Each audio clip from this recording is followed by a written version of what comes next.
Hello everyone, welcome to Gyandeep Academy. तर समीक्षांच्या या एसे वर्कशॉप मध्ये तुमचं सगळ्यांचं स्वागत आहे.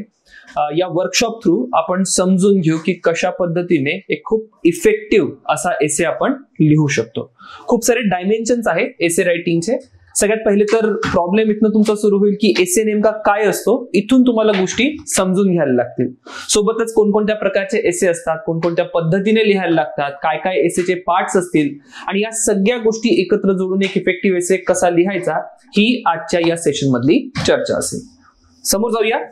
सगळ्यात पहिले समजून घेऊ की व्हॉट इज एन एसे. नेमका हा निबंध काय असतो. तर आपण सर्वांना माहितीये की निबंधाचा एक सेपरेट पेपर यूपीएससी ची मेन्स असो किंवा एमपीएससी ची मेन्स असो यामध्ये आहे. साधारणतः हा पेपर जो आहे 250 मार्कांचा आहे आणि 250 मार्कांसाठी तुम्हाला 2 निबंध लिहिणं अपेक्षित आहे. मग पहिला मुद्दा इथे जो येतो तो म्हणजे की निबंध नेमका काय आहे. कशाला निबंध म्हटलं जातं. परीक्षेमध्ये प्रश्न काय विचारले जातात. डिस्क्रिप्टिव्ह टाईपचे प्रश्न, ऑब्जेक्टिव्ह टाईपचे प्रश्न, हे सर्व आपल्याला माहिती आहे. पण हा निबंध काय हे समजून घेण्यासाठी सगळ्यात पहिले हे एक स्टेटमेंट वाचा. ठीक आहे. जेव्हा आपण निबंधाला एक व्याख्या देतो, निबंध डिफाईन करतोय. So essay is a literary reflection of your personality. तुमच्या व्यक्तिमत्वाचा एक वाङ्मयात्मक जे रिफ्लेक्शन असेल, वाङ्मयाच्या माध्यमातून जे एक आपण रिफ्लेक्शन देतोय किंवा आपल्या पर्सनॅलिटीची जी एक माहिती देतोय त्याला आपण एसे म्हणतो. म्हणजे काय तर समजा मी तुमच्या समोर कुठला एखादा विषय मांडला. महिला सक्षमीकरणाचा विषय असेल, शिक्षणाचा विषय असेल, आरोग्याचाही असू शकतो, ग्रामीण विकास, शहरी विकास, ग्रामीण शहरी दरी, असे अनेक विषय डे टू डे लाईफ मध्ये आपल्या समोर येतात.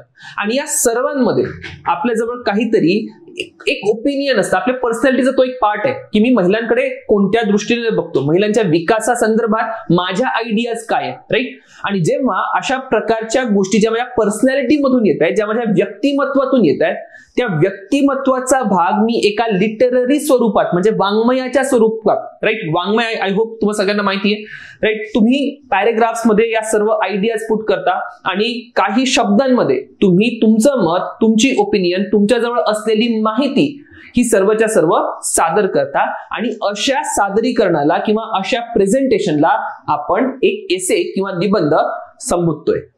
अदर दॅन दॅट दुसरं एक सिम्प्लिफाईड वेनी एसे काय आहे हे सांगायचं झालं तर आय कॅन ऑल्सो से की एन एसे हा एक स्ट्रक्चर्ड पीस आहे. ठीक आहे. स्ट्रक्चर्ड पीस कसाचा. हा तुमच्या कुठल्याही विषयावर, कोणता एखादा दिलेला विषय आहे, स्पेसिफिक टॉपिक आहे, त्या विषयावरचे स्ट्रक्चर्ड वेनी तुम्ही जे आर्ग्युमेंट्स प्रेझेंट करता, राईट, जे काही अनालिसिस किंवा विश्लेषण तुम्ही त्या ठिकाणी प्रस्तुत करता, कुठल्याही विषयाचं किंवा परिस्थितीचं तुमचं इंटरप्रिटेशन काय आहे ते जेव्हा तुम्ही प्रस्तुत करता, या सर्वांना एकत्र करून जो एक आपल्याजवळ वाङ्मयाचा भाग तयार होतो त्याला आपण एसे असं संबोधतो, राईट. सो खूप सिंपल आणि बेसिक टर्म्स मध्ये इथे एकच लक्षात ठेवायचं आहे की कुठल्याही दिलेल्या मुद्द्यावर तुम्ही काय नेमका विचार करता आणि काय नेमकं सादरीकरण करता याला आपण एसे किंवा निबंध म्हणतोय. नाउ कोणताही एसे असो, प्रत्येक एसेचे काही विशिष्ट पैलू आहेत, अत्यंत महत्वाचे. ऍट रॅन्डम तुम्ही तुमचे विचार मांडलात, 4-6 पानांमध्ये ते विचार प्रस्तुत केलात, विचार कसेही असोत, याला आपण एसे म्हणणार नाही. त्या एसेमध्ये, त्या एसेच्या सादरीकरणामध्ये म्हणजेच तुमच्या विचारांच्या सादरीकरणामध्ये काही मूलभूत घटक, मूलभूत गोष्टी प्रस्तुत असल्या पाहिजेत. आता कोणकोणते घटक, कोणकोणत्या गोष्टी तुमच्या सादरीकरणामध्ये प्रस्तुत असल्या पाहिजेत एक एक करून समजून घेऊ. कुठल्याही विषयावर जेव्हा तुम्ही विचार मांडत आहात, ते विचार मांडत असताना फर्स्ट अँड फॉरमोस्ट काय मॅटर करतं तर प्रेझेंटेशन मॅटर करतं. What do I mean by presentation.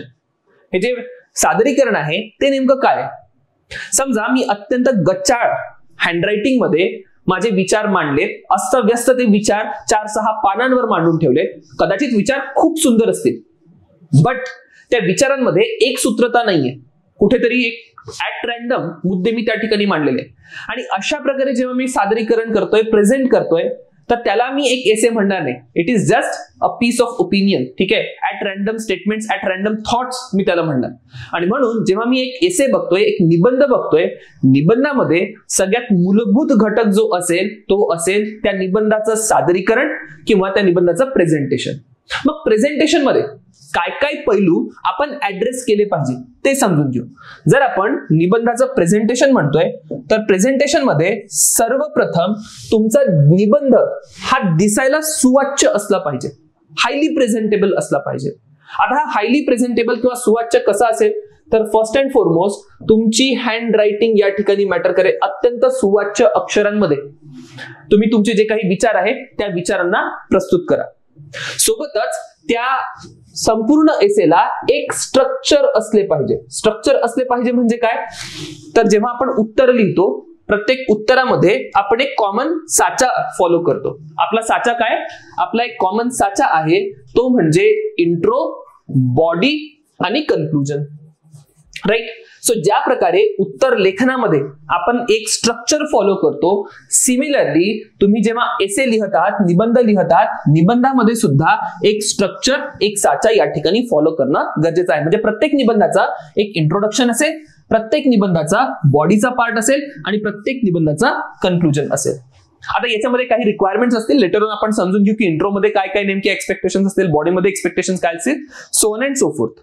But compulsorily या फ्लो मध्ये, या अरेंजमेंट मध्ये तुमचे दिलेल्या विषयावरचे विचार प्रस्तुत झाले पाहिजे. आता याला आपण फक्त एवढंच स्ट्रक्चर म्हणणार नाही, याच्या पलीकडे सुद्धा जाऊन आपण प्रेझेंटेशनची व्याख्या करतो. समजा मी या ठिकाणी एक एक्झाम्पल घेतलेलं आहे की agriculture reforms a path to rural prosperity. जी कृषी विकास आपल्याला करायचा आहे, जो ग्रामीण विकास आपल्याला करायचा आहे, ठीक आहे, त्यासाठी ऍग्रिकल्चर रिफॉर्म्स आवश्यक आहे, अशा आशयाचा हा टॉपिक एसेचा आपल्याला या ठिकाणी दिसून येतोय. आणि मग मी एक वेल प्रेझेंटेड एसे किंवा अत्यंत सुंदर मांडणी असलेला एसे जेव्हा सांगतोय तर या ठिकाणी बघा की माझ्या एसेमध्ये एक क्लिअर इंट्रोडक्शन असलं पाहिजे. ठीक आहे. आता हे इंट्रोडक्शन कशाच्या संदर्भात आहे तर माझ्या प्रेझेंटेशन मध्ये मी म्हणतोय की introduction will be related to what, agricultural reforms. ठीक आहे.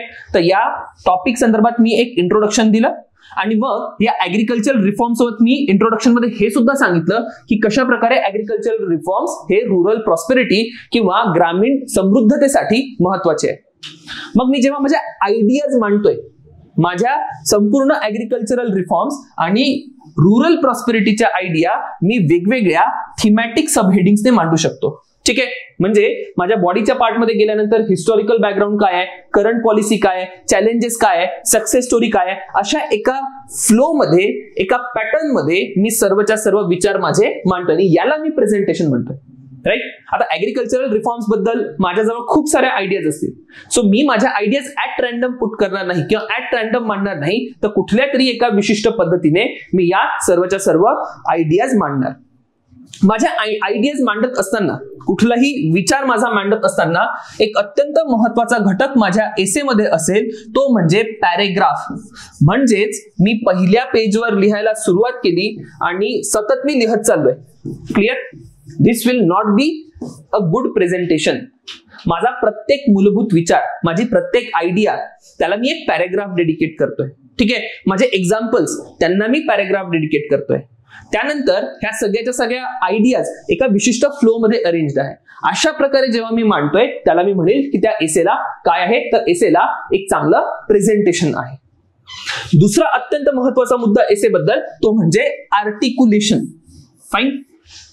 हा नेमकी जेव्हा आपण एक पहिली डिफिनेशन एसेची दिली त्यामध्ये आपण सांगितलं की एसे काय आहे. एसे एक लिटररी रिफ्लेक्शन आहे. ठीक आहे. वाङ्मयाचा भाग आहे एसे. आणि जेव्हा आपण वाङ्मयाची चर्चा करतो, कशा पद्धतीने किती विशिष्ट शब्दांमध्ये, मोजक्या शब्दांमध्ये आणि खूप चांगले जे कंटेक्च्युअल वर्ड्स असतील त्या वर्ड्स मध्ये आपण जेव्हा आपला विचार मांडतो त्याला म्हणू की आपण हे आर्टिक्युलेशन आहे. एक बोली भाषेमध्ये एखादा विषय मांडणं वेगळी गोष्ट आहे आणि वाङ्मयाच्या भाषेमध्ये गोष्टी मांडणं एक वेगळा विषय आहे. आणि म्हणून जेव्हा आपण एसे लिहितो, एसेची भाषा ही बोली भाषेपेक्षा वेगळी असली पाहिजे. थोडाफार वाङ्मयाचा टच किंवा लिटरेचरचा टच त्या ठिकाणी असला पाहिजे. तुमचे जे काही विचार तुम्ही मांडले, सेंटेन्स कन्स्ट्रक्शन जे आहे, उगाच लांब लचक सेंटेन्स कन्स्ट्रक्शन न करता अत्यंत सोपे सोपे असे सेंटेन्स कन्स्ट्रक्शन त्या ठिकाणी एक्सपेक्टेड असतील. चांगल्या शब्दांचा उपयोग त्या ठिकाणी एक्सपेक्टेड असेल. आणि असे सगळे जेव्हा कंपोनेंट्स आपण इंट्रोड्यूस करू, आपण म्हणू की त्या एसे मध्ये काय आहे, आर्टिक्युलेशन आहे. एक मी तुम्हाला आर्टिक्युलेशनचा एक्झाम्पल देतो, तुमचे विचार कशा प्रकारे तुम्ही चांगल्या पद्धतीने आर्टिक्युलेट करू शकता.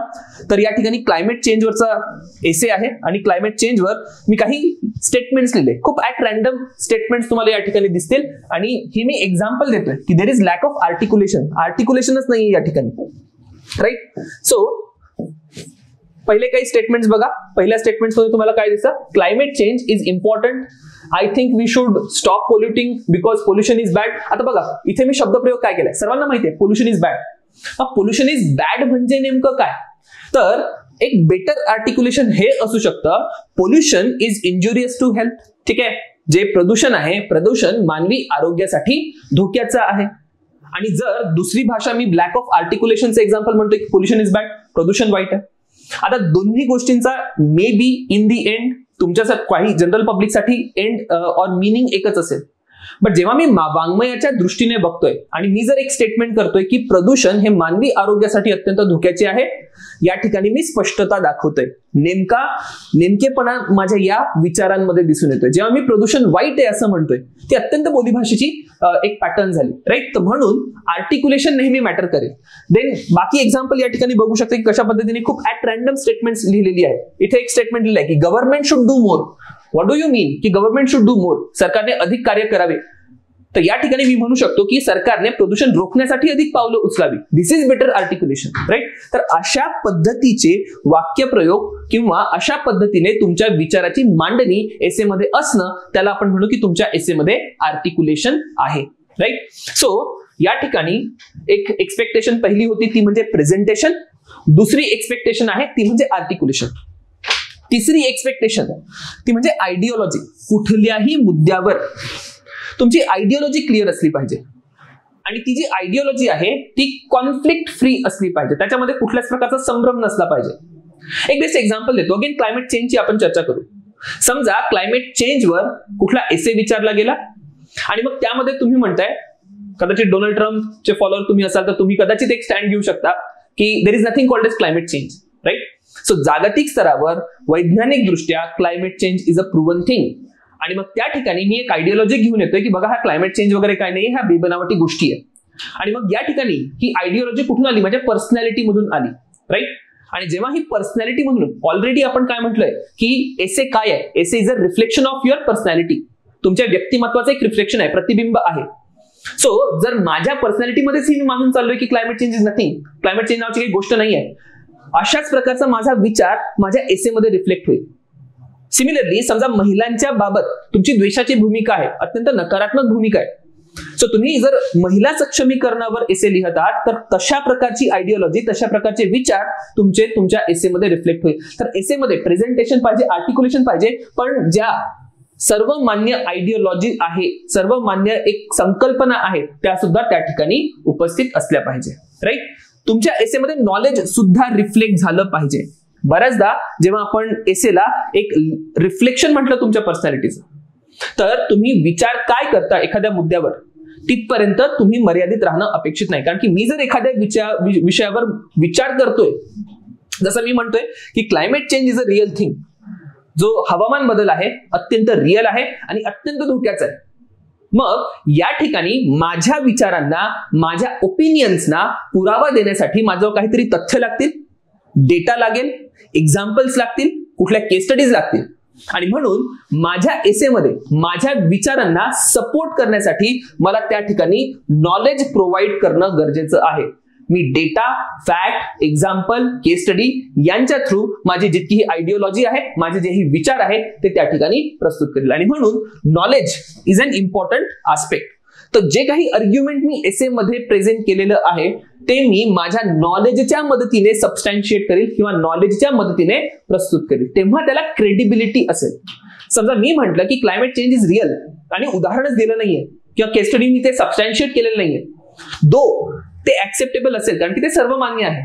पण दोन कंपॅरिझन करा की क्लायमेट चेंज इज रिअल हे एक स्टेटमेंट केले आणि त्याला मी सबस्टॅन्शिएट केलं एका चांगल्या केस स्टडी सोबत की कशा प्रकारे भारतातील किंवा जगभरातील जी किनारपट्टीची गावं आहेत, किनारपट्टीच्या गावांमध्ये सागरा पातळीमध्ये वाढ होते, राईट. आणि मग त्या ठिकाणी धोके निर्माण झालेत. अशा प्रकारचे एक एक्झाम्पल किंवा केस स्टडीज या मुवमेंटला मी प्रेझेंट केलं. तिथे मी दाखवून दिलं की yes, climate change is real, right. So म्हणून ही नॉलेजचा आस्पेक्ट जो आहे तो या ठिकाणी अत्यंत महत्वाचा आहे. देन बऱ्याचदा असं होईल की एखाद्या पर्टिक्युलर विषयावर बऱ्याच लोकांचे मत सारखे असू शकतात, बऱ्याच लोकांना माहिती सुद्धा सारखी असू शकते. पण जेव्हा मी एसे म्हणतोय, अगेन आय से की एसे इज माय रिफ्लेक्शन, मी काय मी ते दाखवतोय एसे मध्ये. आणि मग ते दाखवत असताना त्या ठिकाणी क्रिएटिव्हिटी आली पाहिजे, जी माझी एक्सक्लुझिव्ह आहे. जी क्रिएटिव्हिटी आहे, क्रिएटिव्हिटी कधी सारखी नसेल. माझी क्रिएटिव्हिटी माझ्या एसे मध्ये वेगळी असेल. आता क्रिएटिव्हिटी म्हणजे या ठिकाणी नेमकं काय, तर बघा कशा पद्धतीने मी माझे विचार सादर करतो. बऱ्याचदा या क्रिएटिव्हिटी मध्ये मी काही खूप युनिक एक्झाम्पल्स वापरेन, राईट. होऊ शकतं की मी माझे विचार प्रस्तुत करत असताना कुठे फ्लो चार्ट ड्रॉ करेल, कुठे डायग्राम्स ड्रॉ करेल, क्लिअर, हिस्टॉरिकल रेफरन्सेस देईल. आणि अशा प्रकारे जेव्हा वेगवेगळे कंपोनेंट मी माझ्या एसे मध्ये इंट्रोड्यूस करतोय, याला मी म्हणेल की माझ्या एसे मध्ये काय आहे, माझ्या एसे मध्ये क्रिएटिव्हिटी आहे. ऍट द सेम टाइम मी माझ्या एसे मध्ये खूप इनोव्हेटिव्ह स्टँड्स पण घेऊ शकतो, जे की कदाचित आता सर्व मान्य नाहीयेत. किंवा असंही होऊ शकतं की जनरल पब्लिकला त्याची माहिती नाहीये, सर्वसामान्य रिडिंग मध्ये ते कोणाच्या आलेलं नाहीये. पण माझी रिडिंग खूप चांगली आहे, माझ्या रिडिंग मधलं माझं इतकं नॉलेज आहे किंवा अशा प्रकारच्या ओपिनियन्स माझ्या फॉर्म झाल्या माझ्या रिडिंग कारण की त्या नवीन आहेत, राईट. सो ती बाब सुद्धा मी क्रिएटिव्हिटी म्हणून या ठिकाणी प्रस्तुत करेन, right. Then let's talk about one more component, that is prioritisation. जेव्हा मी माझे विचार मांडतो आहे, माझे विचार मांडत असताना क्रमबद्ध पद्धतीने विचार मांडणं अपेक्षित आहे. ऍट रॅन्डम मी विचार नाही मांडू शकत, ठीक आहे. म्हणजे समजा मी भारताच्या स्वास्थ्य स्थितीवर किंवा हेल्थ कंडिशन्सवर काही एसे लिहितोय. सो हेल्थ रिफॉर्म्स बद्दल मला काहीतरी विचारलंय, लेट अस से हेल्थ रिफॉर्म्स वर मी एसे लिहितोय. आणि हेल्थ रिफॉर्म करत असताना सर्वसामान्य जनतेपर्यंत आरोग्याच्या सोयी सुविधा पोचल्या पाहिजे, हे जेव्हा मी प्रस्तुत करतोय, तर जनरली माझा एक फ्लो हा असेल. मी FFF एक कन्सेप्ट या ठिकाणी प्रेझेंट करतो, ठीक आहे. ए इज ऍक्सेसिबिलिटी, ठीक आहे. Another a can be availability and third one is affordability, right. जर मला हेल्थ रिफॉर्म्स भारतामध्ये घडवून आणायचे आहे, सो या हेल्थ रिफॉर्म्स मध्ये मला हे एन्श्योर करणं गरजेचं आहे की सर्वसामान्य जनतेला ह्या आरोग्याच्या सुविधा कशा असल्या पाहिजे, ऍक्सेसिबल असल्या पाहिजे. सर्वसामान्य जनतेपर्यंत या आरोग्याच्या सुविधा पोहोचल्या पाहिजे. सर्वसामान्य जनतेला आरोग्याच्या सुविधा म्हणजे तुमच्या देशामध्ये या सुविधाच एक्झिस्ट करत असल्या पाहिजेत. आय विल एक्सप्लेन की हे ऍक्सेसिबिलिटी, अफोर्डेबिलिटी आणि अवेलेबिलिटी एक्झॅक्टली काय. जस्ट इमॅजिन की कॅन्सर सारखा आजार आहे, एखादा दुर्गम प्रदेश आहे आणि या दुर्गम प्रदेशामध्ये कॅन्सर सारख्या आजारावर उपचार करणारा कुठलाच एक हॉस्पिटल नाही, कुठला डॉक्टर पण नाही. तर मी या ठिकाणी म्हणेल की बघा, ऍक्सेसिबिलिटीचा तर विषय नाहीये, अफोर्डेबिलिटीचा तर विषय नाहीये, तुमच्या ज्या हेल्थ फॅसिलिटीज आहेत, आरोग्याच्या सुविधा त्या अवेलेबलच नाही, क्लिअर. तर माझा फ्लो काय आहे, जेव्हा मी रिफॉर्म सुचवतोय तर मी म्हणेल की बघा, आरोग्याच्या सुविधा काय करा, पहिले अवेलेबल करून द्या, राईट. मग या आरोग्याच्या सुविधा अवेलेबल कशा करून दिल्या जातील त्याची पावलं मी या ठिकाणी सांगेल. जरी मी ऍट रॅन्डम इथे लिहिलंय, पण माझं उत्तर लिहत असताना माझा पहिला पॉइंट काय असेल, आरोग्याच्या सुविधांची अवेलेबिलिटी, ठीक आहे. हा माझा पहिला पॉइंट असेल. मग याच्यामध्ये अवेलेबिलिटी कशी वाढवता येईल हे मी सांगेल. अवेलेबिलिटी वाढवायसाठी पहिले तर डॉक्टर असले पाहिजे, डॉक्टर आहेत, नंतर तुमच्याजवळ हॉस्पिटल्स असले पाहिजे, so on and so fourth. That is how I will improve availability. त्यानंतर ऍक्सेसिबिलिटी, राईट. सो ऍक्सेसिबिलिटी काय असेल की त्या सर्वसामान्य जनता त्या सुविधेपर्यंत पोहोचली पाहिजे. म्हणजे एक हॉस्पिटल आहे पण हॉस्पिटलपर्यंत जाण्याचा रस्ता नाहीये, अँब्युलन्सेस नाहीये, इन्फ्रास्ट्रक्चर नाहीये. सो दुसरा मुद्दा झाला माझा ऍक्सेसिबिलिटीचा, राईट. की कशा पद्धतीने सर्वसामान्य जनता उपलब्ध असलेल्या आरोग्याच्या सुविधा वापरू शकतं. मी दवाखान्यापर्यंत पोहोचलोय पण माझ्या खिशात पैसे नाहीये, right. So then comes third point, that will be affordability. तर मला या आरोग्याच्या सुविधा एन्श्योर करायला लागेल की अफोर्डेबल आहे. असं होऊ शकतं की भारतातल्या सर्व आरोग्याच्या सुविधा मी मोफत करून दिल्या, पण इतकी हॉस्पिटलच नाहीये भारतामध्ये जी सर्वसामान्य लास्ट माइल पर्यंत सुविधा देऊ शकेल. तर जरीही तुमची आरोग्य सुविधा मग अफोर्डेबल आहे तर ती ऍक्सेसिबल आणि अवेलेबल नाहीये. तर म्हणून मी जेव्हा माझे विचार मांडतोय, जेव्हा हे हेल्थ रिफॉर्म्स मी सांगतोय, तर हेल्थ रिफॉर्म सांगत असताना माझा फ्लो या ठिकाणी असा असला पाहिजे. याला म्हणेल की मी ही विचाराची एक व्यवस्थित मांडणी केलेली आहे. So that is the point of prioritisation. तुम्ही प्रायोरिटाइज काय करता, क्लिअर. देन आणखी काही घटक आहे. तुमच्या पर्सनॅलिटीचे काही भाग याच्यामध्ये रिफ्लेक्ट झाले पाहिजे. तुम्ही कोणत्या बॅकग्राऊंड मधून येता हे सुद्धा रिफ्लेक्ट झालं पाहिजे, राईट. बऱ्याचदा आपण एका ग्रामीण भागातून आलेलो आहे, ग्रामीण पार्श्वभूमी, आणि आपले अनेक अनुभव आहेत, आपल्या पर्सनॅलिटीचे अनेक असे पार्ट आहेत जे या ठिकाणी आपण वापरू शकतो. तुम्ही ग्रामीण भागातून आला असाल तर तुम्हाला खूप बारीक सारीक गावातल्या हे माहिती असतील, प्रॉब्लेम्स माहिती असतील, आणि मग ती जी छोटी मोठी एक्झाम्पल्स आहेत जेव्हा तुम्ही तुमच्या एसे मध्ये प्रेझेंट करता, एक प्रगल्भता, एक मॅच्युरिटी त्या एसेला येते. हे रिफ्लेक्ट होतं की तुम्हाला अनुभव चांगला आहे, राईट. तुम्हाला ग्राउंड लेवलला काय काय नेमकी कंडिशन आहे ती खूप चांगल्याने कळते. So that is something I mean when I say personality, background, idea and surrounding. या सर्व गोष्टींचा सुद्धा समावेश तुमच्या एसे मध्ये असला पाहिजे. तर हे मी काही एक्झाम्पल दिले की कशा पद्धतीने आर्टिक्युलेशन आपण सांगू शकतो. हेल्थ रिफॉर्म्स बद्दल मी ऑलरेडी मुद्दा या ठिकाणी मांडलेला आहे, clear. So that is about की एका एसे मध्ये काय काय गोष्टी बघितल्या जातील. Then comes language and content. तर सगळ्यात पहिले या ठिकाणी आपण लँग्वेजवर बोलूया. जेव्हा आपण लँग्वेजची चर्चा करतो, सो सगळ्यात पहिला मुद्दा की जी भाषा असेल, तुम्ही ज्या भाषेतून पेपर अपियर करत आहात, ऑब्व्हियसली त्याच भाषेमधनं तुम्ही एसे लिहिणं अपेक्षित आहे, ठीक आहे. तुमच्या हॉल तिकीटवर असेल, तुमचं जे काही मीडियम आहे हॉल तिकीटवर मेन्शन्ड आहे, आणि हॉल तिकीटवर मेन्शन्ड असलेल्या मीडियम मध्येच तुम्ही एसे लिहावा.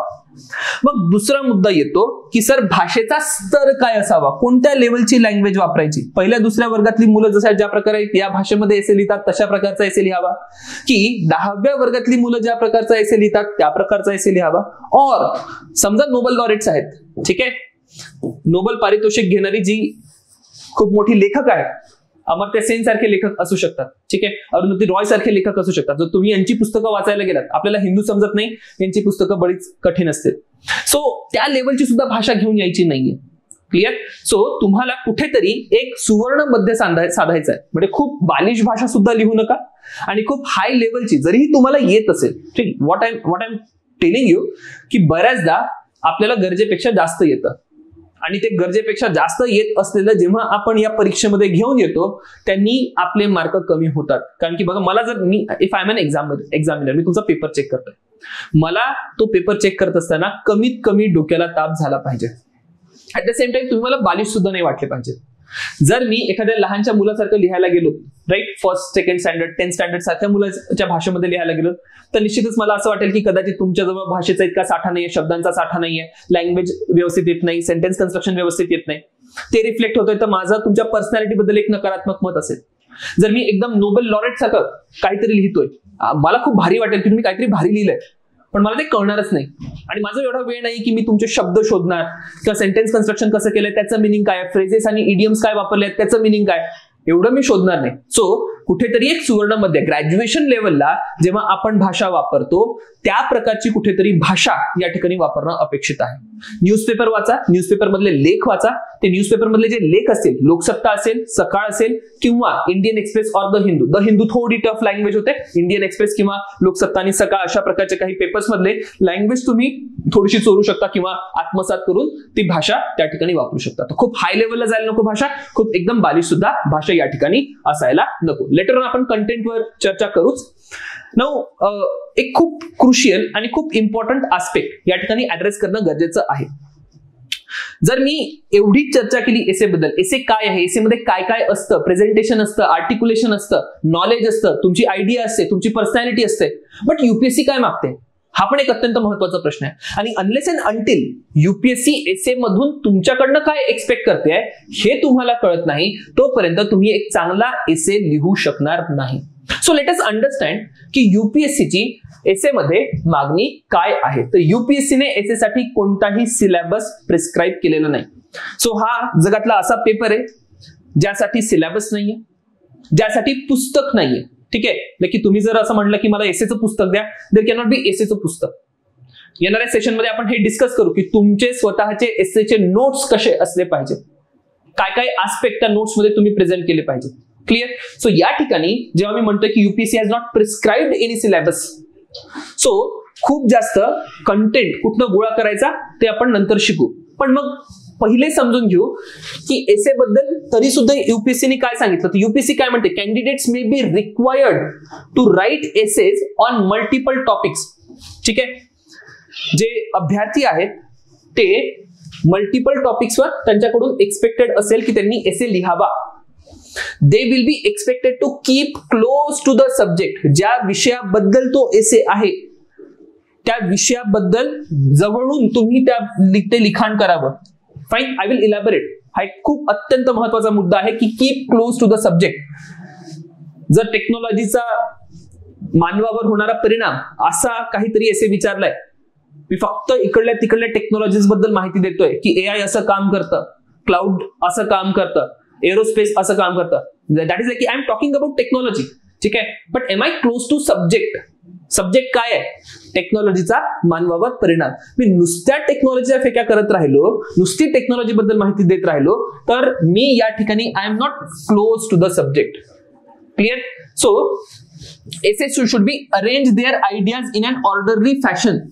तुमचे जे काही विचार आहेत, तुमच्या ज्या काही आयडिया आहे, एका सुबद्ध क्रमाने तुम्ही लिहिणं अपेक्षित आहे. राईट कन्साइजली. खूप जास्त फापट पसारा या ठिकाणी अपेक्षित नाहीये. कदाचित एक तुमचे सेंटेन्सेस खूप कन्साइज असले पाहिजे. खूप जास्त प्रत्येकच पॉइंटवर तुम्ही एक्झाम्पल देत बसला, म्हणजे मी एक पॉइंट लिहिला आणि 4 एक्झाम्पल देतोय. Not expected, not required. एक पॉइंट लिहिलाय मी, माझा एक विचार मांडलाय, त्याला सबस्टॅन्शिएट करायसाठी कदाचित मी एक केस स्टडी लिहिली किंवा एक एक्झाम्पल लिहिली. Clear. So that is what I mean की write concisely and credit will be given to effective and exact expression. तुम्हाला जे म्हणायचं आहे तेच तुम्ही लिहिणं अपेक्षित आहे. तुम्ही जे शब्द प्रयोग करतायत, जे काही सेंटेन्सेस या ठिकाणी वापरतायत, ते खूप इफेक्टिव्ह असले पाहिजे. बऱ्याचदा आपण बघतो की एक वाक्य असेल, जसं कोटेशन, बऱ्याचदा हे म्हटलं जातं की तुम्ही एसे मध्ये कोटेशन्स वापरावे. कोटेशन्स का वापरावे?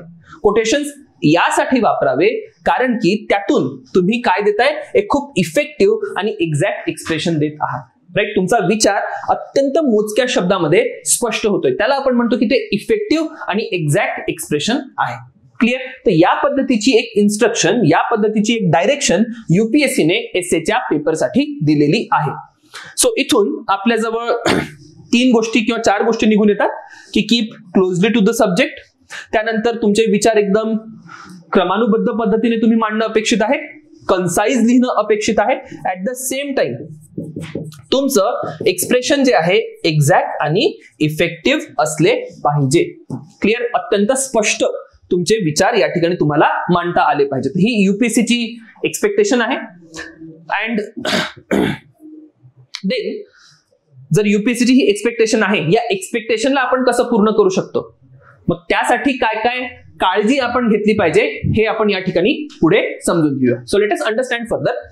तर सगळ्यात पहिले आपण समजून घेऊ एसेचा पॅटर्न काय. युपीएससीचा एकदम सिंपल पॅटर्न आहे. 2 एसे विचारले जातात. कशा पद्धतीने ते 2 एसे विचारले जातात, कसं सिलेक्शन करायचं असतं, त्या सगळ्या बाबींवर आपण चर्चा करू. Then comes time management. ठीक आहे, कारण की 3 तासामध्ये 2 एसे लिहायचे. 1.5 तासाचे 2 पेपर पण नाहीयेत, तुम्हाला एकच पेपर मिळतो. 3 तासाचा पेपर आहे. मग त्या ठिकाणी इफेक्टिव्ह टाइम मॅनेजमेंट कसं असेल, कोणत्याही एसेचं एक बेसिक स्ट्रक्चर कसं आहे, आणि मोस्ट इम्पॉर्टंटली ब्रेन स्टॉर्मिंग नावाचा प्रकार असतो. खूप सारे टॉपर्स म्हणतील की एसे लिहिण्याच्या पूर्वी ब्रेन स्टॉर्मिंग काय आहे. ब्रेन स्टॉर्मिंग काय आहे ते पण आपण या ठिकाणी समजून घेऊया. देन एक अत्यंत क्रुशियल आस्पेक्ट एसेच्या पेपरचा मेक ऑर ब्रेक सिच्युएशन आहे. फाईन. तुम्हाला एसे मध्ये किती मार्क पडतील हे या पहिल्या पॉइंटवरच डिपेंड करतं. This is the first step. How to select essay topic. तुम्ही एसेचा कोणता टॉपिक सिलेक्ट करता, बऱ्याचदा हे सुद्धा डिसाइड करतं की तुम्हाला एसे मध्ये किती मार्क पडतील. एसेचा टॉपिक चुकीचा सिलेक्ट केला तर तुमचे मार्क तिथेच कमी होतात. मी विथ एक्झाम्पल तुम्हाला सांगून दे. अनदर थिंग, काय काय गोष्टी तुम्ही एसे मध्ये अवॉइड केल्या पाहिजे. राईट. खूप वेळा तुम्हाला हे तर सांगितलं की एसे मध्ये करायचं काय, but then there are a set of things. काही गोष्टी आहे ज्या एसे मध्ये तुम्ही टाळाव्या म्हणजे टाळाव्यात. एसेचे प्रकार काय काय असतात? फिलॉसॉफिकल एसे तुम्ही ऐकलं असेल, आर्ग्युमेंटेटिव्ह एसे ऐकलं असेल, कंटेम्पररी एसे ऐकलं असेल, डिस्क्रिप्टिव्ह एसे असतात. ठीक आहे, ते वेगवेगळ्या पद्धतीचे एसे असतात. आताच त्याची गरज नाहीये, लेटर ऑन आपण नेक्स्ट सेशन मध्ये त्याच्यावर एक डिटेल डिस्कशन करू की काय काय प्रकार आहेत एसेचे. आणि एका चांगल्या एसे मध्ये काय काय वैशिष्ट्य असतील, what are the features of a good essay. तर हे सगळे आस्पेक्ट कोणत्याही एसे मध्ये ऍड्रेस झाले पाहिजे. त्यानंतर एसेला एक चांगलं इंट्रोडक्शन असलं पाहिजे. So what is the introduction of the essay. एसेची मेन बॉडी असली पाहिजे. एसेला कंक्लुजन असलं पाहिजे. आणि एवढं सगळं लिहायचं आहे, चांगला एसे लिहायचा आहे, तर एसेचं प्रिपरेशन सुद्धा असलं पाहिजे. तर हे एसेचं प्रिपरेशन सुद्धा आपण नेक्स्ट सेशन मध्ये समजून घेऊ की नेमकं आपण कसं करू शकतो. वळूया पुढे. लँग्वेज काय वापरायची, ऑलरेडी मी लँग्वेज बद्दल माहिती दिलेली आहे. प्रिपरेशन जर करायचं एसेचं, कुठून करायचं, हँडरायटिंग किती महत्वाची आहे, राईट, हा सुद्धा एक अत्यंत महत्वाचा आहे. आणि एसेची प्रॅक्टिस किती करायची हे सुद्धा आपल्याला समजून घेणं आवश्यक आहे. नाउ फर्स्ट अँड फॉरमोस्ट, युपीएससीचा पेपर जर मी बघितला तर युपीएससीच्या पेपरमध्ये 250 मार्काचा पेपर आहे. 250 मार्काच्या पेपरमध्ये 2 सेक्शन केलेले आहेत, सेक्शन ए अँड सेक्शन बी. दोन्ही सेक्शन मधून तुम्हाला एक एक एसे लिहिणं अपेक्षित आहे. मी तुम्हाला पेपर सुद्धा दाखवतो. ठीक आहे, तर या ठिकाणी माझा पेपर आहे. सो इन्स्ट्रक्शन बघा, युपीएससी काय म्हणते. Write 2 essays choosing one topic from each of the following section A and B in about 1000 to 1200 words. ठीक आहे, 1000 ते 1200 शब्दांमध्ये एसे लिहिणं अपेक्षित आहे. ठीक आहे, 2 सेक्शन आहे, 125 मार्कचे 2, एकूण 250 मार्कचा पेपर आहे. मला दोन्ही सेक्शन मधनं एक एक एसे लिहायचा आहे. सेक्शन ए मधनं एक एसे लिहायचा आहे, सेक्शन बी मधून एक एसे लिहायचा आहे. ही चूक करू नका की एकाच सेक्शन मधून दोन्ही एसे लिहितात. काही कॅन्डिडेट्सनी हे केलेलं आहे. I know personally this people. ठीक आहे, माझ्या सोबतच्या पेपर लिहिणाऱ्या अनेक कॅन्डिडेट कडनं अशा प्रकारची चूक झालेली आहे. तर म्हणून या इन्स्ट्रक्शन्स सगळ्यात पहिले क्लिअर असणं अपेक्षित आहे. क्लिअर, किती शब्दांमध्ये एसे लिहायचा आहे ते सुद्धा लक्षात घ्या. 1000 to 1200 वर्ड्स म्हणजे एकूण 3 तासामध्ये तुम्हाला किती वर्ड्स लिहिणं अपेक्षित आहे, तर 2000 शब्द ते 2500 शब्द त्या ठिकाणी लिहिणं अपेक्षित आहे. क्लिअर. नाउ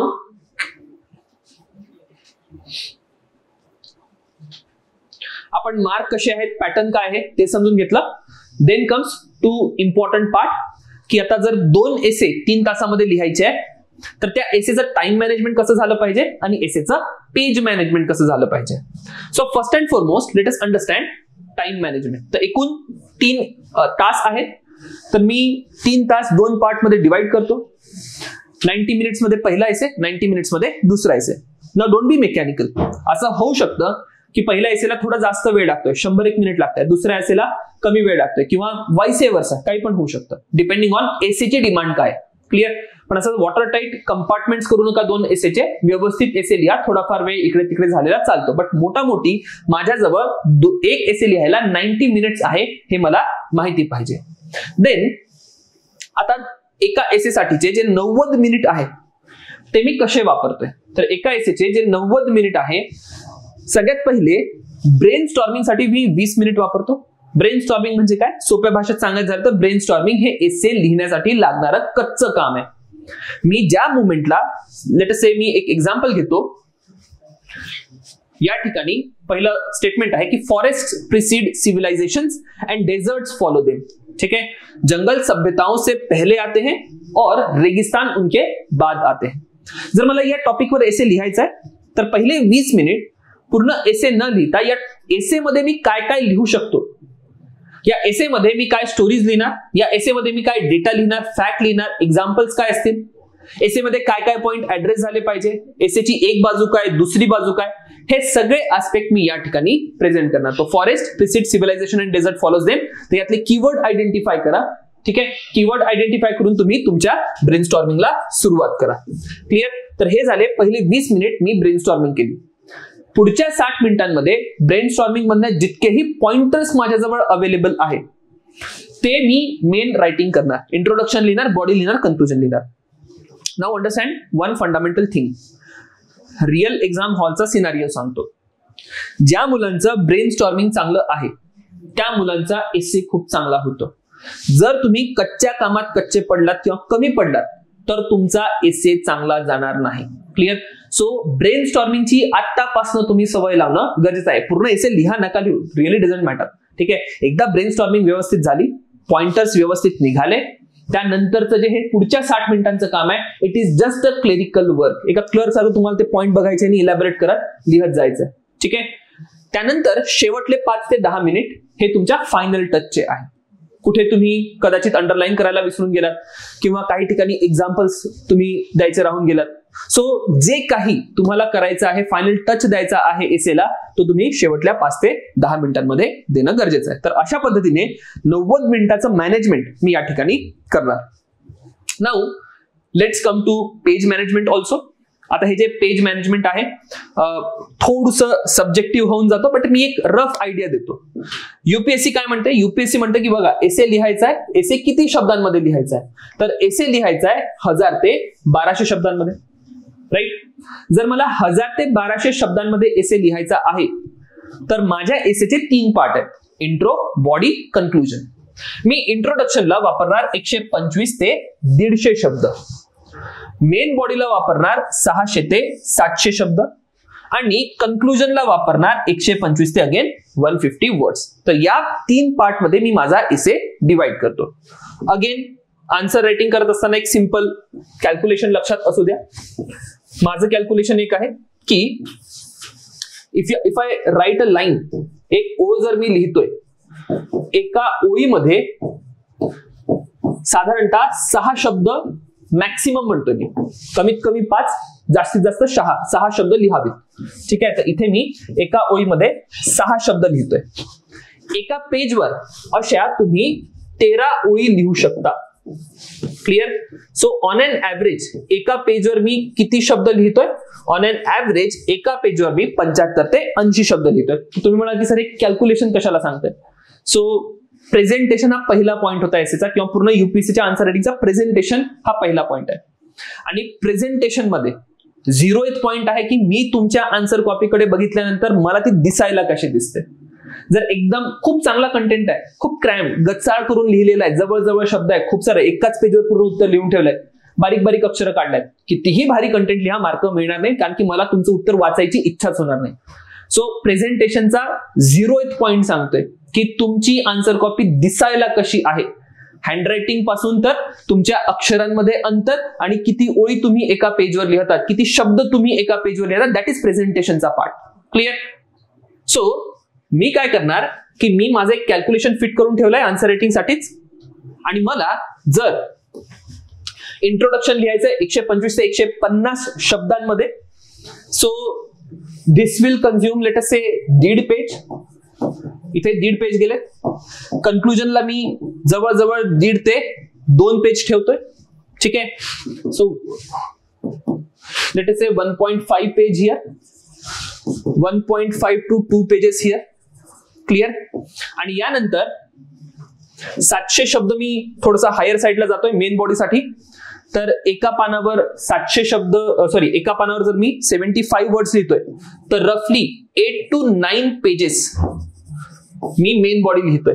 मी थोडा अंडर साइड जातो, माझा एक लॉजिक आहे अंडर साइड जायचं. जर मला 1000 शब्द ते 1200 शब्द लिहायचे तर मी 1000 मध्ये माझा एसे वाइंड अप करतो. ठीक आहे, मी 1000 मध्ये माझा एसे का वाइंड अप करतोय? कारण की मला वेळ नाही घालवायचा, कारण की थोडेसे 100 शब्द एक्स्ट्रा लिहून ना मी काही खूप जास्त करून घेणार नाही त्या ठिकाणी. ग्रेट. सो मे बी ना 2-3 मार्कांचा फरक इकडे तिकडे होईल, तर म्हणून मी वेळ पण वाचवतो, पेजेस पण वाचवतोय. तर मी ऑन एन ऍव्हरेज एक जो एसे लिहिणार, ओव्हरऑल 10 पेजेस टू 12 पेजचा एसे असू शकतो. 10 ते 12 पेजेस एका एसेला तुम्ही द्यावे. Again go under side. 10 पेजेसचा एसे असला तरी पण चालेल. 1.5 पेज इकडे, 1.5 पेज इकडे, 7 ते 8 पेज मेन बॉडीला. Clear? So that is how you are suppose to do a page management. Day 1 पासून ही सवय लागेल तरच तुमचं एक्झाम हॉलमध्ये पेज मॅनेजमेंट एकदम प्रिसाइज असेल. अदरवाईज एक्झाम हॉलमध्ये कळतच नाही आणि आपण लिहत जातो. क्लिअर? तर मला जर लक्षात आलंय की 7-8 पेज मी मेन बॉडी लिहत आलो, directly now start to move towards conclusion. Clear? कारण की पेजेस का जास्त घ्यायचे नाहीये, एकच बुकलेट आहे, एका बुकलेटमध्ये 2 एसेस फिट करायचे आहे. क्लिअर? तुम्ही एका एसेसाठी जास्त पेजेस घेतलात, दुसरा एसे कॉम्प्रोमाइज होईल, कंटेंट पण कॉम्प्रोमाइज होईल, क्वालिटी पण कॉम्प्रोमाइज होईल, तुम्ही पॅनिक व्हाल, तुम्ही दुसरा एसे बिघडून बसाल. ठीक आहे, that is how you are suppose to train your self from day 1. Moving on, आपण पेज मॅनेजमेंट आणि वर्ड मॅनेजमेंट मी तुम्हाला हे सगळं सांगितलं की कसं केलं पाहिजे. We will move on to the next part की बेसिक स्ट्रक्चर काय आहे. तर intro, background, history, definition, context, meaning, main concept, theory, content, information, अशा प्रकारचे कंपोनेंट पूर्ण तुमच्या एसे मध्ये असतील. एक एक करून समजून घेऊ. लेटर ऑन करंट इव्हेंट तुम्ही तुमच्या एसे मध्ये टाकू शकता, केस स्टडीज टाकू शकता, एक्झाम्पल्स टाकू शकता, प्रायोरिटायझेशन ऑलरेडी मी सांगितलंय. ठीक आहे, त्या पर्टिक्युलर टॉपिकशी रिलेटेड अजून काही इश्यूज असतील तर ते सुद्धा तुम्ही त्या ठिकाणी लिहू शकता. एसे मध्ये दिलेल्या टॉपिकवर पॉझिटिव्ह काय आहेत, निगेटिव्ह काय आहेत ते आले पाहिजेत. त्या टॉपिकशी रिलेटेड एक्झाम्पल्स आले पाहिजेत. दिलेल्या टॉपिकशी रिलेटेड रिफॉर्म्स या ठिकाणी आले पाहिजेत. क्लिअर, किंवा सोल्युशन काही असेल तर ते त्या ठिकाणी तुम्हाला मांडता आले पाहिजे. लेट्स टेक एक सिंपल एक्झाम्पल की मी हेल्थ रिफॉर्मवरच एसे लिहितोय, तर हेल्थ रिफॉर्मचं मी इंट्रोडक्शन देईल. समजा मला हेल्थ रिफॉर्मचं इंट्रोडक्शन द्यायचं आहे, कुठली तरी आरोग्यासंबंधीची एखादी घटना माझ्या गावात झाली असेल किंवा देशभरात कुठेतरी झाली असेल, राईट. हॉस्पिटल्समध्ये खूप साऱ्या दुर्घटना होत राहतात, एक्झाम्पल घेऊन या, इंट्रोडक्शन झालं. ठीक आहे, हेल्थ रिफॉर्मचा बॅकग्राऊंड द्या, हिस्ट्री द्या. क्लिअर. समजा एखाद्या ठिकाणी क्लायमेट चेंज बद्दल मी काही लिहितोय, अगेन क्लायमेट चेंज सारख्या विषयांमध्ये मी डेफिनेशन लिहू शकतो. Clear. Then main concept, theory काही असेल क्लायमेट चेंज सारख्या विषयांमध्ये मी ती लिहू शकतो. Other than that current events me already सांगितले, इंट्रोडक्शन मध्ये पण मी वापरू शकतो, माझ्या मेन बॉडीमध्ये पण वापरू शकतो, केस स्टडीज पण देऊ शकतो, प्रायोरिटायझेशन मी ऑलरेडी सांगितलं. तर अशा प्रकारचे वेगवेगळे पैलू तुम्हाला तुमच्या एसे मध्ये मांडता आले पाहिजे. क्लिअर. तुमच्या एसे मध्ये इनोव्हेटिव्ह आयडियाज असू शकतात. तुमच्या एसे मध्ये एक चांगलं कन्क्लुजन असलं पाहिजे. Again we will talk about this की कन्क्लुजन काय, फ्युचरिस्टिक कन्क्लुजन, एक पॉझिटिव्ह कन्क्लुजन. जर मी हेल्थ रिफॉर्म्सवर लिहितोय तर बऱ्याचदा हेल्थ रिफॉर्म्स करण्याचे प्रयत्न भारतामध्ये झाले, काही सक्सेसफुल झाले, काही इतके सक्सेसफुल नाही झाले. पण मग मी हे नाही म्हणणार की भारतामधले हेल्थ रिफॉर्म्स ना करून बघितले पण नाही काही परिस्थिती सुधारत आहे. दिस इज पेसिमिस्टिक अप्रोच. ठीक आहे, हॅव अ पॉझिटिव्ह अप्रोच. हे सांगा की कशा प्रकारे राष्ट्रीय आरोग्य मिशन किंवा नॅशनल हेल्थ मिशनने मोठ्या प्रमाणात ग्रामीण आरोग्यामध्ये सुधारणा केल्या आणि अजूनही स्कोप आहे, तर कशा कशा पद्धतीने ती इम्प्रूव्हमेंट केली जाऊ शकते. That is positive way of concluding. Clear. त्यानंतर जे कीवर्ड्स, काही चांगले कीवर्ड्स, काही शब्द तुम्ही चांगले लिहिले असेल एसे मध्ये, अंडरलाईन करा. बऱ्याचदा हे सांगितलं जातं की एसे मध्ये डायग्राम काढायचे नाही, फ्लो चार्ट, असं काहीही नाही. इफ यू रिअली थिंक की एखादी डायग्राम, एखादी फ्लो चार्ट, एखादा पाय चार्ट तुमच्या एसे मध्ये व्हॅल्यू ऍडिशन करेल, प्लीज ड्रॉ इट. ठीक आहे, कारण की व्हिज्युअल रिप्रेझेंटेशन नेहमी मॅटर करतं. जितक्या व्हिज्युअली तुम्ही गोष्टी त्या ठिकाणी पुट कराल तितकं पटकन एक्झामिनरच्या लक्षात येईल तुम्हाला म्हणायचं काय. आणि म्हणून तुमच्या एसे मध्ये डायग्राम असू शकतात, ग्राफ असू शकतात, पाय चार्ट असू शकतात, फ्लो चार्ट असू शकतात. मग पुढचा एक प्रश्न येतो की सर एसे मध्ये हेडिंग सब हेडिंग करता येतात का? करता येतात, बट खूप मोनोटोनस हेडिंग सब हेडिंग करत बसू नका. जिथे रिलेव्हंट हेडिंग सब हेडिंग करता येतात तसंच काहीतरी करा.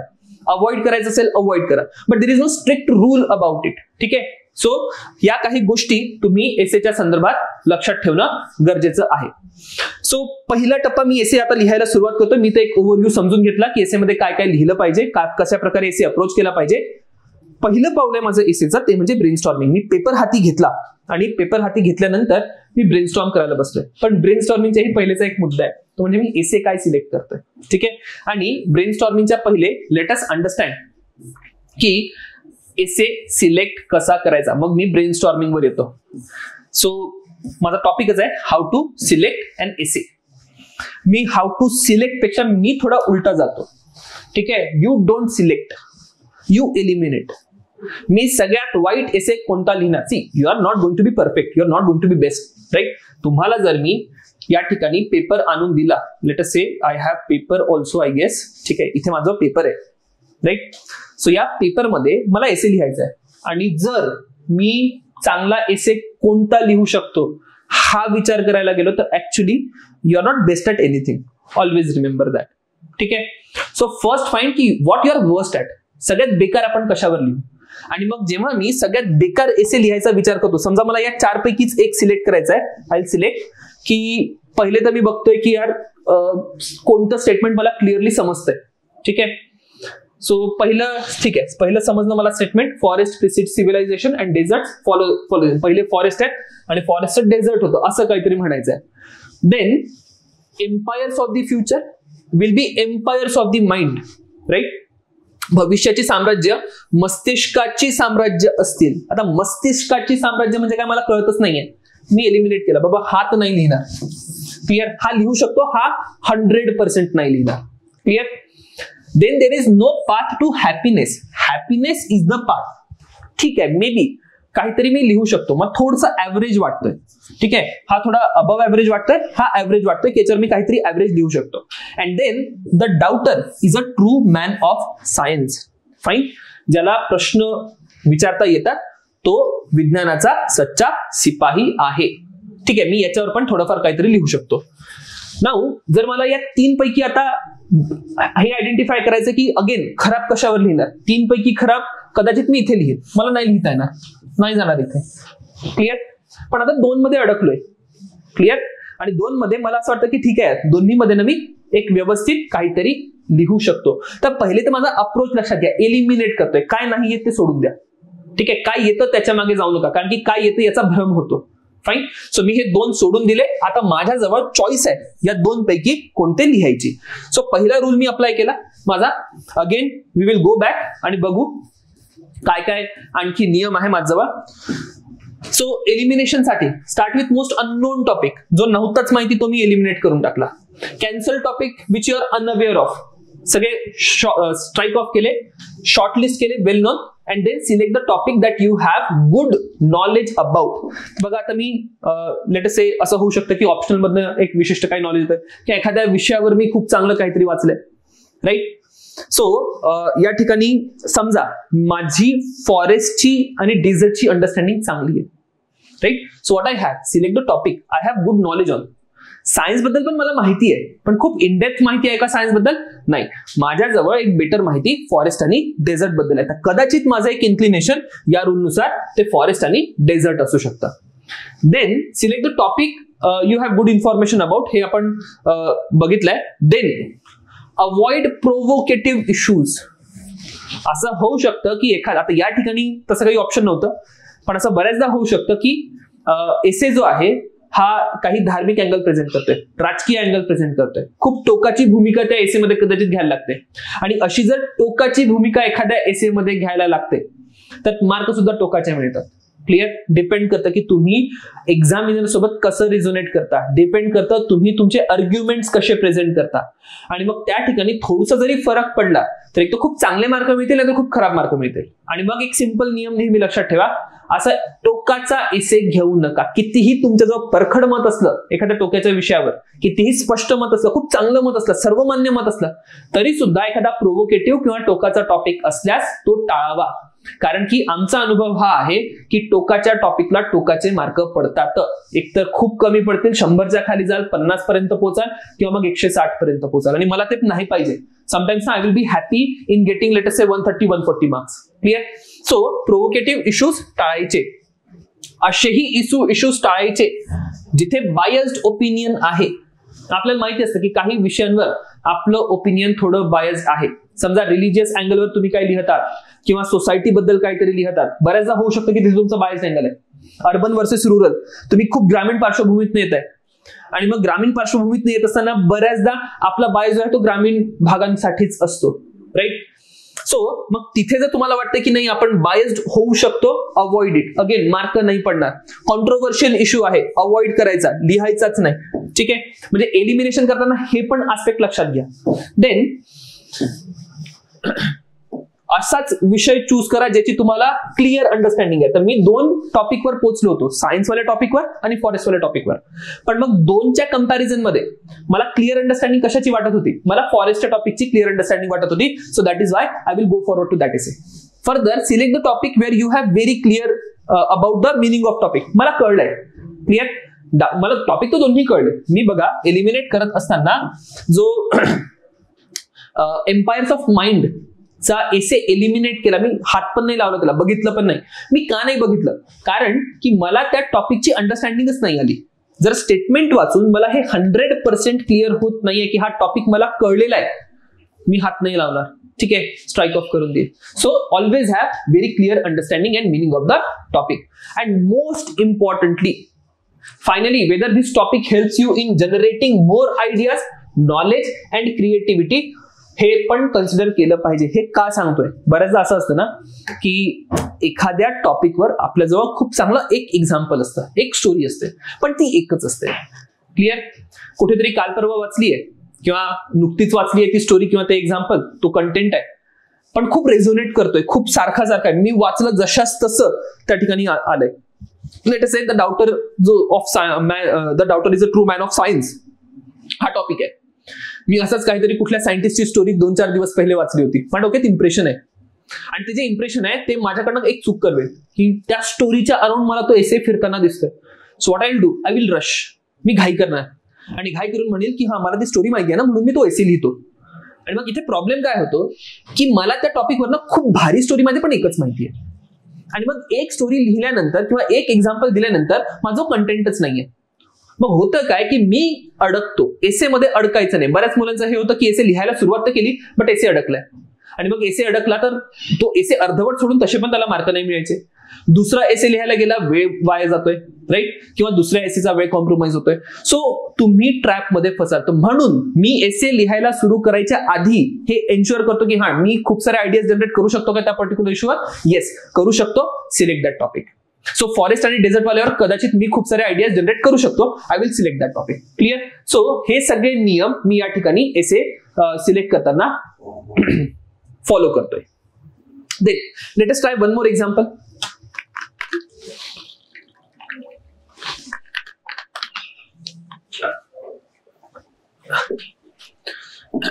सो सेक्शन बी मधला एसे सिलेक्ट करून बघतो. सो पहिला आहे social media is triggering FOMO amongst the youth, precipitating depression and loneliness. ठीक आहे, आय कॅन राईट, मार्क करून ठेवला. Nearly all men can stand adversity but to test character give him power. खूप सारे एक्झाम्पल मी लिहू शकतो. येस, कॅन से की याला कन्सिडर करतो. All ideas have large consequences are always simple. Problem सांगतो. माझं एक ना खूप भन्नाट एक्झाम्पल आहे की आयडिया खूप सिंपल होती पण त्याचे कॉन्सिक्वेन्सेस खूप भारी आहेत. एक एक्झाम्पल आहे माझ्याजवळ. क्लिअर? एक सिंपल एक्झाम्पल देतो. लेट अस से आधार. खूप सिंपल आयडिया आधारची, खूप कॉम्प्लिकेटेड नाहीये की बाबा एक ओळखपत्र असलं पाहिजे, बायोमेट्रिक त्याच्यामध्ये माहिती आहे. बट रिव्होल्युशनरी इंडियाच्या केसमध्ये इंट्रोडक्शन खूप चांगलं सुचलं की यार मी असं introduction. But then comes the point की यार एकच आयडिया आहे ना, बाकीचे आयडिया येत पण नाहीये. खरंच माझं इतके एक्झाम्पल्स आहे का की जे मी या ठिकाणी फॉलो करीन. आवडला, लिहू शकतो, बट कंटेंट येत नाहीये जास्त. Then the cost of being wrong is less than the cost of doing nothing. ठीक आहे, अगेन लिहू शकतो पण खूप क्लॅरिटी येत नाहीये. मला नाही वाटत की एवढा कंटेंट याच्यामध्ये जनरेट होईल. याच्यामध्ये अजून एक कॉन्फ्लिक्ट आहे की मला हे आर्ग्यू पण करावं लागेल की लेट्स बी रॉंग. ठीक आहे, या एसेचा एक आस्पेक्ट बघा. The cost of being wrong is less than cost of doing nothing.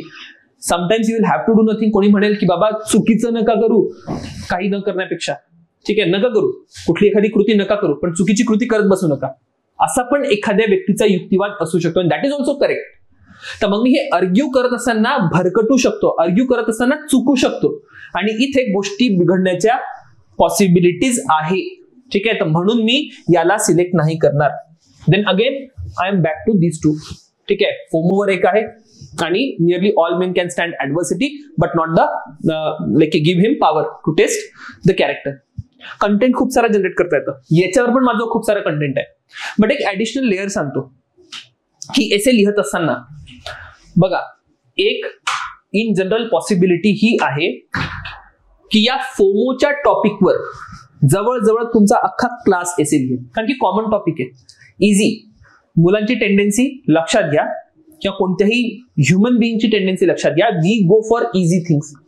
आणि जेव्हा सर्वच्या सर्व एकाच टॉपिकवर एसे लिहितात, प्रॉब्लेम त्या ठिकाणी हा येतो की सगळ्यांना ऍव्हरेज मार्क पडतात.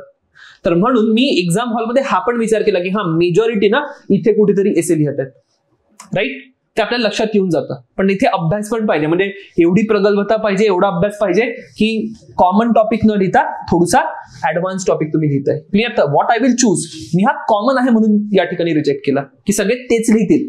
जर तुम्ही 2024 चे पेपर बघितले UPSCचे, सर्वांनी फॉरेस्टचा आणि फोमोचा एसे लिहिलेला आहे. Most of the 90% of the candidate did this very same thing. Clear? तर म्हणून मी थोडंसं प्रवाहाच्या विरुद्ध जातो आणि यातला जो मी चांगला लिहू शकतो तर मी हा चांगला लिहू शकतो, हा एसे मी सिलेक्ट करतो. That is how you are suppose to select essay in the exam hall. तर आपण समजून घेतलं की एसे कशा प्रकारे सिलेक्ट करायचा. त्यानंतर पुढचा मुद्दा आहे की एसे मध्ये कोणत्या गोष्टी तुम्ही टाळल्या पाहिजे. व्हॉट टू अवॉइड इन अन एसे. सगळ्यात पहिले अवॉइड वन साइडेड स्टँड. जसं मी क्लायमेट चेंज बद्दल बोललो, बऱ्याचदा क्लायमेट चेंजचा एसे लिहित असताना यू विल आयदर अर्ग्यू की हा क्लायमेट चेंज थांबवायचाच आहे, सगळी डेव्हलपमेंट थांबवून द्या, राईट. कोळसा वापरूच नका, कुणीच कोळसा नाही वापरायचा, प्रदूषण होतं, भारताने पण कोळसा नाही वापरायचा. बट देन देर इज एक कॉन्फ्लिक्ट आहे, दुविधा आहे की भारताने डेव्हलपमेंट चूज करायची की एन्व्हायरमेंट चूज करायचं. तर ब्लँकेट सोल्युशन्स नाहीये. तर जेव्हा मी खूप पर्यावरणवादी स्टँड घेतोय, 90% ऑफ द केसेस मध्ये तो बरोबर आहे, पण सगळीकडे मी ती लागू करू शकत नाही. वन साइडेड स्टँड होऊन जाईल माझा. रॅडिकल सोल्युशन देऊ नका. ठीक आहे, प्रदूषण होते, गाड्यात वापरणं बंद करा, रॅडिकल सोल्युशन आहे, नाही करू शकत. Excessive irrational criticism. सर्व सरकार चोर आहे, सर्व अधिकारी चोर आहे. Never say that all officers are corrupt और ऑफिसर्स आर करप्ट असं पण म्हणू नका. थोडं मॉडरेट लँग्वेज मध्ये म्हणा की ठीक आहे की भारताच्या प्रशासकीय व्यवस्थेमध्ये करप्शनची प्रॉब्लेम आहे. सर्व अधिकारी चोर आहेत आणि भारताच्या प्रशासकीय व्यवस्थेमध्ये करप्शनची प्रॉब्लेम आहे. दोन स्टेटमेंट बघा, एक खूप निगेटिव्ह आहे, पर्स्पेक्टिव्ह तुमचा डिफाईन करतं की तुम्ही प्रत्येक गोष्टीला खूप क्रिटिकल वेनी बघता, खूप निगेटिव्ह वेनी बघता. दुसरं स्टेटमेंट घ्या की ठीक आहे प्रशासकीय व्यवस्था आहे ना, त्यात प्रॉब्लेम्स आहे, I can solve it. Problem identify करणारा आणि सोल्युशन ओरिएंटेड अप्रोच मला या ठिकाणी दिसतो. सो म्हणून इरॅशनल क्रिटिसिझम आणि एक्सेसिव्ह क्रिटिसिझम तुम्ही या ठिकाणी टाळणं गरजेचं आहे. आणि प्रत्येकातच, मी इथे गव्हर्नमेंट आणि ऍडमिनिस्ट्रेशनचं म्हटलं, समजा प्रायव्हेट प्लेअर बद्दल आपण बोलतोय, प्रायव्हेटायझेशन बद्दल बोलतोय आणि तुम्ही स्टँड घेताय हा प्रायव्हेटायझेशन इज बॅड, और तुम्ही स्टँड घेताय की public companies are bad, all public company, no not all public companies are bad, not all privatization is bad. ठीक आहे, दोन्हीकडे दोन्ही गोष्टी आहेत. तर हे सगळं काय, one sided stand, excessive criticism, हे तुम्ही अवॉइड करणं अत्यंत गरजेचं आहे. Again avoid bad handwriting. Throughout mains मध्ये हँडरायटिंग चांगलीच असली पाहिजे.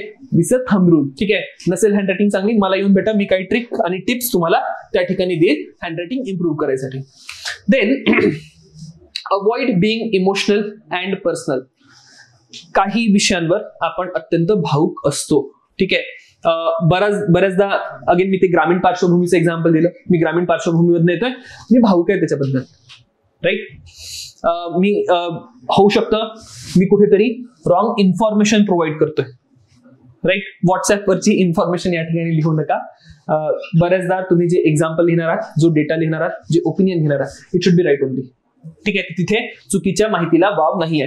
रॉंग कोट इन्फॉर्मेशन आणि नावं, कोट एकाचं नाव दुसऱ्याचं, कोट आहेच नाही, काहीतरी लिहून आलात आणि म्हटलं की कोटेशन आहे, नाही चालणार, असं करू नका.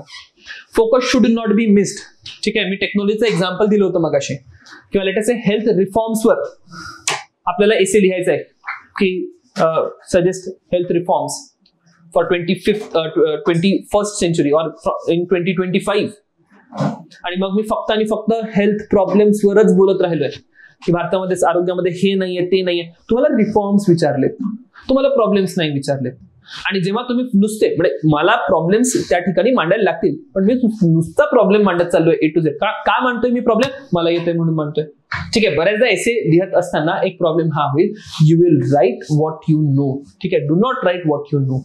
ठीक आहे, write what is necessary. Focus miss करायचा नाही, अलाइन्ड राहायचं. म्हणून युपीएससीने इन्स्ट्रक्शन मध्ये पण सांगितलं, be closed to the subject. जो विषय आहे विषयाच्या जवळून तुम्ही त्या ठिकाणी लिहिणं गरजेचं आहे. खूप सारे कोटेशन्स देत बसू नका. टॉपर्सनी म्हटलं असेल की तुमच्या एसेमध्ये कोट्स पाहिजे, मुलांनी इतकं सिरियसली घेतलं की प्रत्येक पेजवर कोट आहे. Not required. सुरुवातीला एक कोट द्या, मधात कुठेतरी द्या, शेवटी एक द्या. इनफ आहे, याच्या पलीकडे जायची गरज नाही. कोटेशन नाही लिहिले तरी पण चालतात. विना कोटेशनच्या एसेसला आर्ग्युमेंट चांगले आहे, आयडिया चांगली आहे, ओपिनियन चांगले आहे, सबस्टॅन्शिएट केलंय, फॅक्ट सोबत, एक्झाम्पल सोबत, केस स्टडी सोबत, मार्क चांगले मिळतात. There is no thumb rule की कोटेशन्स लिहिले पाहिजेत. प्रॉब्लेम काय होतो कोटेशन सोबत प्रॉब्लेम हा आहे की तुम्हाला कदाचित चांगलं कोटेशन येत आहे, राईट, पण त्या ठिकाणी मिसफिट आहे. प्रत्येक वेळेस तुम्हाला ते कोटेशन तेवढं परफेक्ट लिहिता येणार नाही. आणि जर तेवढं परफेक्ट कोटेशन लिहिता येत नाहीये, लिहून पण काही फायदा नाहीये. ठीक आहे, म्हणून एक हे थोडंसं डिसएडव्हान्टेज असू शकतो. सो या ठिकाणी मी एक्सप्लेन केलंय, वन साइडेड आणि रॅडिकल सोल्युशन नाही, रॅशनल क्रिटिसिझम नाही, bad handwriting, so on and so fourth. ठीक आहे, सो या गोष्टी आपल्याला एसे मध्ये टाळणं गरजेचं आहे. काही प्रोव्होकेटिव्ह एसेस असू शकतात, ते लिहिणंच टाळायचं. आय टेल यू, मी तुम्हाला मगाशी पण सांगितलं, टोकाची भूमिका, जसं की या ठिकाणी एक्झाम्पल दिलंय, Panchayat Raj is wastage of tax payers money, चूजच करू नका असा एसे. ठीक आहे, तुम्ही आर्ग्यूच करू शकत नाही. काही ठिकाणी अपव्यय होतोय पैशाचा, पण काही ठिकाणी सदुपयोगी पण लागतंय आणि मी हे आर्ग्यू करत राहील, शेवटी मला स्टँड नाही घेता येणार. Then poor people are their own enemy, don't be enemy of poor people in this particular case. Right, कारण की तुम्ही काहीतरी लिहून बसाल तुमचं ओपिनियन आणि मग त्या ठिकाणी जो एसे आहे तो भरकटत जाईल, निगेटिव्ह इम्प्रेशन तुमच्याबद्दल कॅरी होईल. राईट, तो असे प्रोव्होकेटिव्ह एसेस ट्रॅप असतात. यूपीसी जाणून बुजून तुम्हाला ट्रॅप करते. खूपच तुम्ही स्मार्ट असाल तरच हात घाला, अदरवाईज याला हात घालायची गरज नाही आहे. ठीक आहे, तर ऑलरेडी मी सांगितलेलं आहे की काय काय गोष्टी तुम्ही एसे मध्ये टाळणं गरजेचं आहे.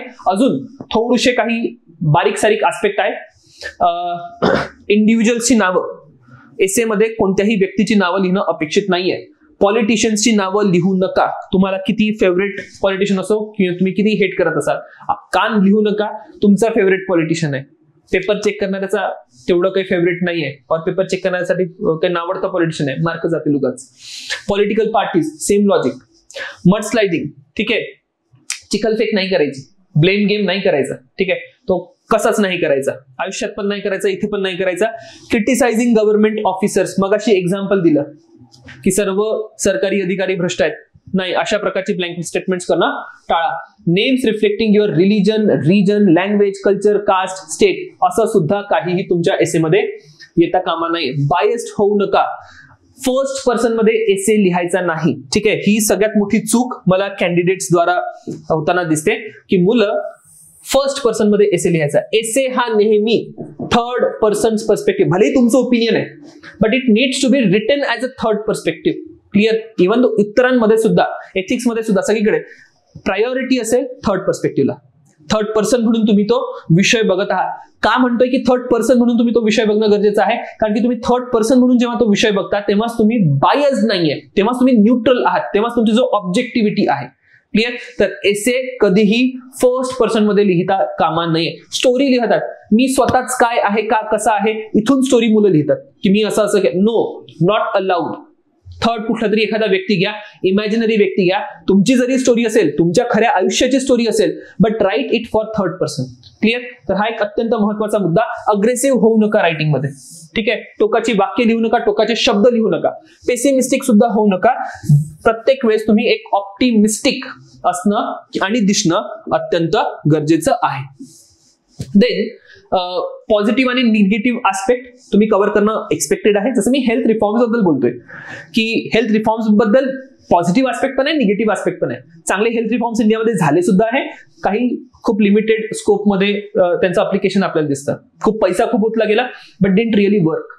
राईट, तर मी भलेही ऑप्टिमिस्टिक आहे, पण याचा अर्थ हा नाहीये की मी उणिवा दाखवणार आहे. मी उणिवा दाखवणार, बट मी हे पण सांगणार की हा, या उणिवा आहे ना, we can correct it. So याला म्हणणार मी की you are being both positive and negative. Do not write quotes which are far from the topic. तुमच्या टॉपिकच्या खूप वेगळे असे कोटेशन्स लिहू नका प्लीज, ते अवॉइड करणं या ठिकाणी गरजेचं आहे. Then there are types of essay, मी ऑलरेडी सांगितलंय. आर्ग्युमेंटेटिव्ह एसे नेक्स्ट सेशन मध्ये आपण याच्यावर अजून हायलाइट करू, कारण की कंटेंट जेव्हा आपण प्रिपेअर करतो, कंटेंट प्रिपेअर करताना हे पर्टिक्युलर आस्पेक्ट जे आहे ते जास्त हायलाइट होणं गरजेचं आहे. हा पार्ट मी सध्या स्किप करतोय. Argumentative essay, contemporary essay, philosophical essay. Then we will move forward to the चांगल्या निबंधाची वैशिष्ट्ये काय असतात किंवा features of good essay. So when we talk about features of good essay, सगळ्यात पहिले कोणताही एसे जो असेल त्याची भाषा चांगली असली पाहिजे. भाषेबद्दल मी ऑलरेडी सांगितलं की कोणत्या लेवलची भाषा वापरायची आहे. फोकस, जो विषय आहे विषयाच्या दूर जाता कामा नये. आयडियाचं ऑर्गनायझेशन, मगाशी मी एक्झाम्पल दिलं की आयडियाज कशा ऑर्गनाइज करायच्या, समोर पण एक्झाम्पल्स आहेत. टॉपिक अंडरस्टँडिंग, सगळ्यात महत्वाचा आणि सगळ्यात क्रुशियल पॉइंट माझ्या मते, ज्याला एसेचा टॉपिक चांगल्याने कळला तोच एसे तुम्ही चांगला लिहू शकता. जसं की मी एसे चूज करताना हे एन्श्योर केलं होतं की मी जो एसे लिहितोय त्याचा टॉपिक मला चांगल्याने कळू द्या. क्लिअर? सो फॉरेस्टचा एसे मला टॉपिक खूप चांगला कळलाय. का? कारण की इंट्रोडक्शन जेव्हा तुम्ही लिहिता, तुमच्या इंट्रोडक्शन मध्ये तुम्हाला एसेचा टॉपिक कसा कळलेला आहे हे रिफ्लेक्ट होणं गरजेचं आहे. जर तुम्हाला एसेच्या टॉपिकची चुकीची अंडरस्टँडिंग आली, हे इंट्रोडक्शन मध्ये रिफ्लेक्ट झालं, तुमचा एसे तिथेच संपला, तुमचे मार्क तिथेच डिसाईड झाले. आणि हे सुद्धा गरजेचं आहे की इंट्रोडक्शन मध्ये हे कळलं पाहिजे की हा मला ना 100% टॉपिक कळलेला आहे. सो दॅट इज वाय तुम्हाला तो ऍक्च्युअली टॉपिक कळला सुद्धा पाहिजे. फाईन. सबस्टॅन्शिएशन चांगलं असलं पाहिजे, जस्टिफिकेशन असले पाहिजे. काही पण ओपिनियन करा, ठीक आहे, लेकिन there is no extreme opinion नका करू, but whatever your opinion is there, त्या ओपिनियनला एक ऍडेक्वेट सबस्टॅन्शिएशन असलं पाहिजे. एक्झाम्पल द्या, डेटा द्या, फॅक्ट द्या, और केस स्टडी द्या, काही पण द्या, बट सबस्टॅन्शिएट करा. ग्रॅमॅटिकल कन्व्हिक्शन, बेसिक ग्रामर चुकता कामा नये. इज, वॉज, वेअर माहिती पाहिजे. ठीक आहे, पास्ट टेन्स मध्ये सेंटेन्स कन्स्ट्रक्शन करताय तेच व्यवस्थित करता आलं पाहिजे. ठीक. सो खूप बेसिक ग्रामरच्या चुका मी कॅन्डिडेटच्या एसेस मध्ये बघितलेल्या आहे आणि इरिटेटिंग आहे. Y irritating? ग्रॅज्युएशन झाल्यानंतर जर तुम्हाला बेसिक इंग्लिश ग्रामर येत नाही किंवा बेसिक मराठी ग्रामर येत नाहीये, ऍक्सेप्टेबलच नाहीये. ठीक आहे, शब्द तुम्हाला लिहिता येत नाहीये, प्लुरल काय कुठे लागते आणि सिंग्युलर कुठे लागतंय, नॉट ऍक्सेप्टेबल. राईट. तर एक बेसिक ग्रामरची अंडरस्टँडिंग असली पाहिजे. नसेल तर करेक्ट करून घ्या जी काही तुमची अंडरस्टँडिंग आहे. आणि ग्रामॅटिकल एरर तुमच्या एसेमध्ये कुठल्याच परिस्थितीमध्ये होता कामा नये. तुमचा एसे कॉम्प्रेहेन्सिव्ह असला पाहिजे. ठीक आहे, जसं हेल्थ रिफॉर्म्स, अगेन मी एक एक्झाम्पल देतो. ते हेल्थ रिफॉर्म्स करायचे तर पॉलिसी पासून ते टेक्नॉलॉजी, मॅन पॉवर, सगळ्या प्रकारचे रिफॉर्म्स करायचे, including society. I am saying की इन्क्लुडिंग सोसायटी रिफॉर्म झाले पाहिजे. म्हणजे ज्या नागरिकांसाठी तुम्ही हेल्थ रिफॉर्म्स करत आहात त्या नागरिकांना विश्वास झाला पाहिजे की हा हेल्थ रिफॉर्म झाले आणि हेल्थ फॅसिलिटीज ऍक्सेस केल्या पाहिजे. दुर्गम भागांमध्ये, गरीब पॉप्युलेशन मध्ये अजूनही दवाखान्याबद्दल तिरस्कार काही काही घटकांमध्ये दिसून येतो. राईट. सो मी जर हेल्थ रिफॉर्म्स म्हणतोय, सोशल रिफॉर्म्स पण त्याचा एक पार्ट असू शकतो. क्लिअर? जसं विमेनची हेल्थ हायजीन आपण म्हणतो, health reform I am taking, why am saying like inclusive and comprehensive. So women's health hygiene can also be a aspect health रिफॉर्मचा. तर अशा प्रकारचे कॉम्प्रेहेन्सिव्ह आणि खूप रिव्हॉल्युशनरी तुम्ही आस्पेक्ट या ठिकाणी इन्क्लूड केले पाहिजे. बॅलन्स रायटिंग, अगेन बायस बद्दल आपण बोललोय. व्हॅल्यू एडिशन, जितका चांगला कंटेम्पररी आणि करंट अफेअर्स मध्ये तुम्ही कंटेंट या ठिकाणी ऍड कराल, that will give you mark. Presentation बद्दल मी बोललोय, सिस्टमॅटिक अप्रोच बद्दल सुद्धा आपण ऑलरेडी बोललेलो आहे. प्रायोरिटायझेशन आपण सांगितलेलं आहे. Orderly arrangement of your thought and presentation, effectiveness, hand writing, spacing, literary flavour म्हणून मी या ठिकाणी एक स्टेटमेंट केलंय. What is literary flavour? भाषा, शब्दप्रयोग, इडियम्स अँड फ्रेजेस, वाक्यप्रयोग कसे करताय. राईट. ज्या प्रकारे न्यूजपेपरमध्ये आर्टिकल्स लिहिले जातात तिथनं शिका की कशा प्रकारचे वाक्यप्रयोग केले जातात, कशा प्रकारचे शब्द काही काही संकल्पना प्रस्तुत करण्यासाठी वापरले जातात. ठीक आहे. So that is literary flavour या पर्टिक्युलर केसमध्ये. आणि ऑर्गॅनिक लिंकेजेस, एका टॉपिकवरून दुसऱ्या टॉपिकवर चाललोय. क्लिअर? सो त्याच्यामध्ये काहीतरी ऑर्गॅनिकली गोष्टी करायचं. जसं मी ऍक्सेसिबिलिटी, अफोर्डेबिलिटीचं मगाशी एक्झाम्पल दिलं, तर मी अवेलेबिलिटी वरून ऍक्सेसिबिलिटीवर गेलो. राईट. तर अवेलेबिलिटी आहे, मग ऑर्गॅनिकली काय येईल? ऍक्सेसिबिलिटी. अवेलेबिलिटी आणि ऍक्सेसिबिलिटी आहे, मग ऑर्गॅनिकली काय येईल? Affordability. So this is organic flow. आता हे बेसिक बेसिक एक्झाम्पल मधून सांगतोय. जितकी आपली प्रॅक्टिस होईल, जितके आपण डिटेल्स मधून जाऊ, तितकं आणखी हे इलॅबोरेट होत जाईल. Clear? So that is about की काय काय गोष्टी आपण एसे मध्ये करायच्या आहेत. Now let's talk about introduction. एक इफेक्टिव्ह इंट्रोडक्शन एसेचा कसं असलं पाहिजे याची आपण या ठिकाणी चर्चा करूया.